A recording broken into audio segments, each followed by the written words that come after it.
তাদেরকে মেনশন করার কোনো কিছু প্রয়োজন মনে করি না, কারণ হচ্ছে তাদের কাছে আমি কোনো কিছু আশাও করি না, কারণ তারা কিছু করবেও আমার মনে হয় না, তারা কিছু পারবে আমার মনে হয় না।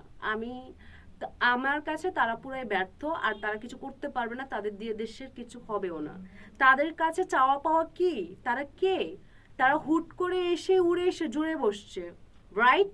কারণ আমরা কিন্তু এই ইয়ের সময় কিন্তু আমরা নেমেছি, আমরা জীবন বাজি রেখে আমরা নেমেছি, কই আমরা তো কিছু পেলাম না, কই আমাদের তো কিছু একটা করে দিল না, কিন্তু তারা তাদেরটা ঠিকই করে নিয়েছে। তো তাদের কাছে কি আশা করা যায়?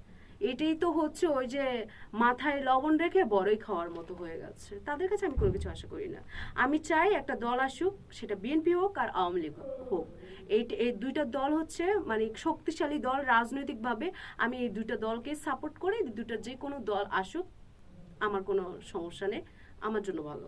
আচ্ছা, দেখুন তারা বা কি, আমি তো বললামই তারা কিসে কি করবে, তারা কি করতে পারছে না, আমি তাদের এগুলো দেখার আমার প্রয়োজন মনে করি না। আমি শুধু কোনো রকমে আমি আল্লাহর কাছে বলি যে দয়া করে হচ্ছে তারা তাদেরকে ইয়ে করে দেন হচ্ছে নতুন একটা দল হচ্ছে গঠন হোক। আওয়ামী লীগ আসুক বা বিএনপি আসুক, এই দলগুলোর যে কোনো একটা দল আসুক, যেহেতু আমি কোনো দলে আমি রাজনীতি করি না। আমি আমি ছোটবেলা থেকে যে দলগুলো দেখে আসছি, ওই দলের মধ্যে যে কোনো একটা দল আসুক, এটা সবচেয়ে বেস্ট হবে। আর ওরা কি করবে, ওদের কি রাইটস আছে না কি নাই, সেটাও আমার দেখার দরকার নাই। তার মানে আপনি ইনস্ট্যান্ট অবশ্যই আমি ইনস্ট্যান্ট, খুবই মানে দ্রুত, কেন আমি যদি বলে যে কালকে নির্বাচন হবে, তখনই আমি নেমে পড়ব।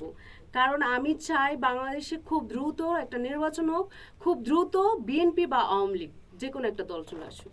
ওকে, থ্যাংক ইউ। ওয়েলকাম। ক্লিয়ার।